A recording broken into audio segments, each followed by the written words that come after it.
Je m'interroge ce jour sur la question des soupçons de détournement des frais de cantonnage par les administrations régionales, départementales dans ce pays. Pour ceux qui ne le savent pas, le cantonnage est l'ensemble des opérations d'entretien élémentaire exécutées manuellement ou mécaniquement sur les abords d'un tronçon de route et sur son système de drainage, dans le but de favoriser la visibilité et améliorer l'assainissement.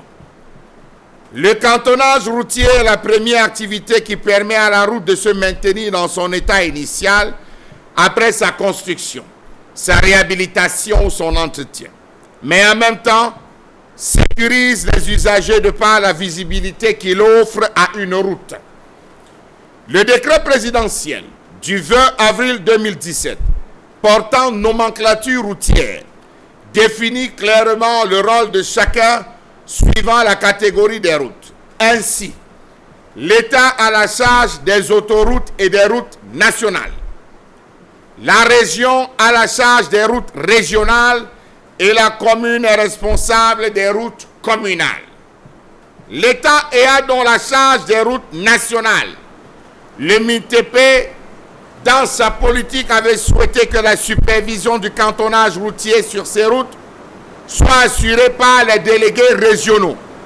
Mais au préalable, il faudrait que certains textes soient revus, notamment le décret du 13 août 2012, fixant les modalités d'exercice de la compétence transférée. En parcourant le réseau routier, vous conviendrez que depuis plusieurs années, cette activité qui s'effectue plus au sein des communes ne s'exécute plus convenablement pour plusieurs raisons. L'argent est orienté ailleurs. Comment comprendre que l'activité de cantonnage ne s'exécute plus convenablement? Pourtant, tout avait été bien reparti par le ministre des Transports en son temps. Il faut le dire, c'est des centaines de millions de francs CFA qui sont répartis dans les 10 régions et dans les 360 communes que compte le Cameroun. Les routes nationales, par les délégués régionaux et les autres catégories de routes, routes régionales et communales assurées par les conseils régionaux et les magistrats municipaux.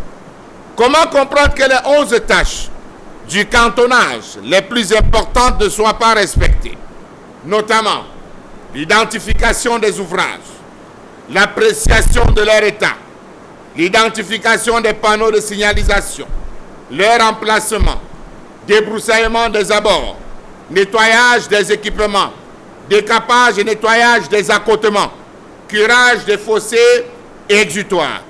Pardon. Comment comprendre ces situations?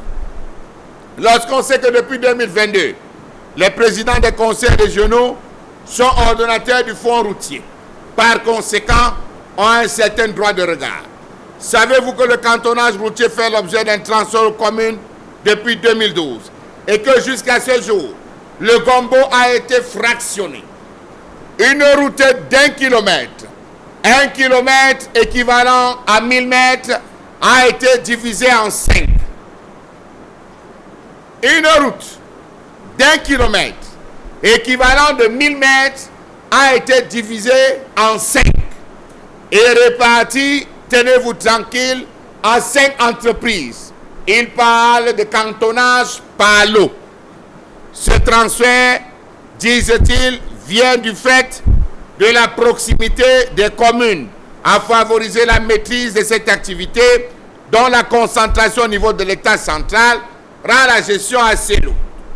Le cantonnage, après recoupement, ne s'exécute pas pour plusieurs raisons.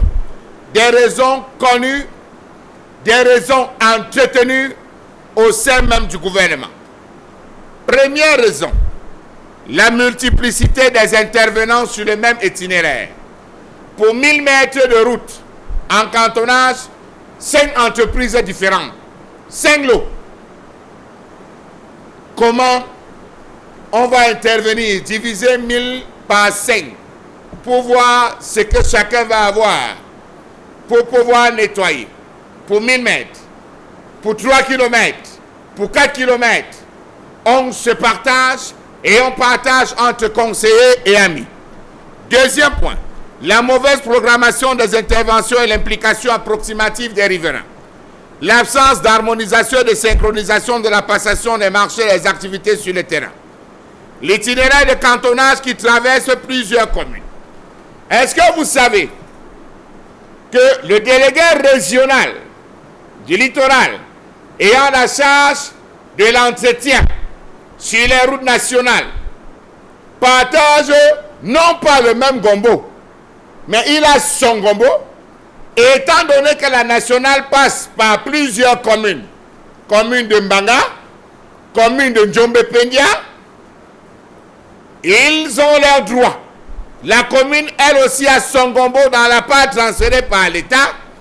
Le délégué régional a son gombo transféré par l'État.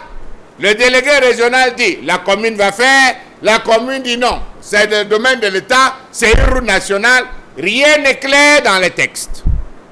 Autant d'insuffisances qui causent, outre l'encombrement de la chaussée, la dégradation précoce de l'infrastructure du fait de la non-fonctionnalité efficiente du système d'entretien et du cantonnage à cause des frais qui sont orientés ailleurs. On n'aurait pas eu l'effondrement, le glissement de terrain sur l'axe de Batié, la commune de Batié, disant que c'était sur la nationale. Le délégué régional de l'Ouest dit non, c'est la commune. Chacun a l'argent, chacun s'assied et Dieu le pousse.